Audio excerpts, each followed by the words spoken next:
ಅವರು ಇವರಾಗಿದ್ದಾರೆ. ನನ್ನ ಜೀವನ ಅನಾಥವಾಗಬಾರದು, ವಿಲಾಸಿಲ್ಲದೀತ ಹೋಗಬಾರದೆಂಬ ಉದ್ದೇಶಕ್ಕಾಗಿ ಇವರು ಮಾಡಿದ್ದೇನು, ಅವರ ಜೊತೆಯಲ್ಲಿರಿಸಿಕೊಂಡು ನನ್ನ ಪಾಲಿಗೆ ಮಂತ್ರಿ ಪಟ್ಟವನ್ನು ಕಟ್ಟಿದ್ದಾರೆ. ಸ್ವಾಮಿ, ನಮಗೊಂದು ಆಸೆ ಇತ್ತು, ನಾವು ಬೆಳೆಯಬೇಕು, ನಮ್ಮ ಜೊತೆಯಲ್ಲಿದ್ದವರನ್ನು ಬೆಳೆಸಬೇಕೆಂಬ ತವಕ. ಯಾರಿಗಿರುವುದಿಲ್ಲ ಸಂತೋಷ?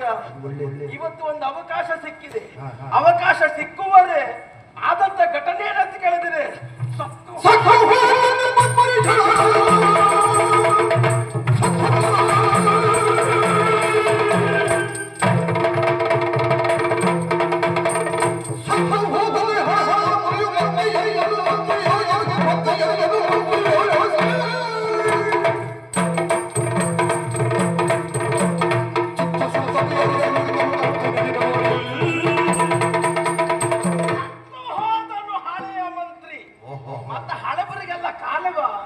ಹೊಸಬರೆಲ್ಲ ಬಂದಾಗ ಅವ್ರಿಗೆ ಅವಕಾಶ ಕೊಡಬೇಕು.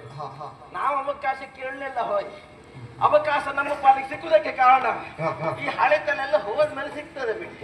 ಹಾಗಂತ ಅವಳು ಕಳೆದು ಹೋದಕ್ಕೆಲ್ಲ ಚಿಂತೆ ಅಲ್ಲ, ಈಗ ಬಂದದಕ್ಕೆ ಚಿಂತೆ ಆಗಬೇಕಂತಾದ್ರೆ ಕಹಿಗಟ್ಟಿನ ನೆನಪು ಮಾಡುವುದಲ್ಲ, ಸಿಹಿಗಟ್ಟಿನ ನೆನಪು ಮಾಡುತ್ತಾ ಮುಂದೆ ಹೋಗಬೇಕಂತಾದ್ರೆ ಅನುದಿನವೂ ಜೊತೆಯಲ್ಲಿದ್ದವು ನನ್ನ ಬಾಲ್ಯ ಸ್ನೇಹಿತ.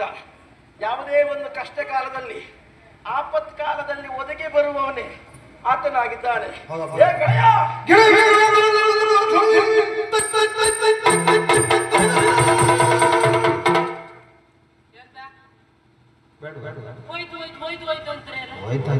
ನಾನು ಬರುವಾಗ್ಲೇ ನಿಮ್ದೆಲ್ಲ ಮಾತ ಇಷ್ಟೊತ್ತವರೆಗೆ ಕೂಗ್ತಾ ಇದ್ರಿ, ಈಗ ನಾನು ಬರುವಾಗ ಹೋಯ್ತು ಹೋಯ್ತು ಹೋಯ್ತು ಹೋಯ್ತು ಅಂದ್ರಿ.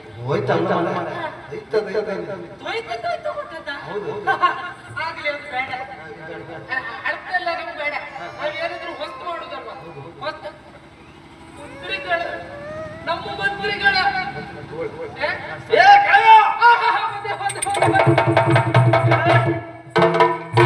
ಇವತ್ತಾದ್ರೂ ಒಂದು ಒಳ್ಳೆಯದಾಗ. ಮಂತ್ರಿಗಳೇ ನಮೋ ನಮಃ. ಏನು ಯಾರಿಗೆ ಕೊಟ್ಟದ್ದಾನೆ? ನಿಮ್ಗೆ. ನೀವು ನನಗೆ ನಮಸ್ಕಾರ ಮಾಡ್ಬೇಕಲ್ಲ? ಯಾಕಾಗಿ ಮಾಡಬೇಕು? ಯಾಕಂದ್ರೆ ನಾನು ಎಲ್ಲಿದ್ದವ ನನ್ನನ್ನು ಕರ್ಕೊಂಡು ಬಂದದ್ದು ನೀವಲ್ವಾ? ಈ ನಾಯಿ ಬಾಲಕ್ಕೆ ಕುಡಿಕೆ ಹಾಕ್ತಾ ಇದ್ದೆ. ನಾಯಿ ಬಾಲಕ್ಕೆ ಕುಡಿಕೆ ಹಾಕ್ತಾ ಇದ್ದೆ. ನನಗೆ ಅರ್ಥ ಆಗ್ಲಿಲ್ಲ, ಕೆಲವು ಶಬ್ದ ನನಗೆ ಅರ್ಥ ಆಗುದಿಲ್ಲ. ನಾಯಿ ಬಾಲ ಹೀಗಿರುದಲ್ಲ, ಹೌದು, ಅದಕ್ಕಾಗಿ ಅದಕ್ಕೆ ಕುಡಿಕೆ ಹಾಕ್ತಾ ಇದ್ದೆ.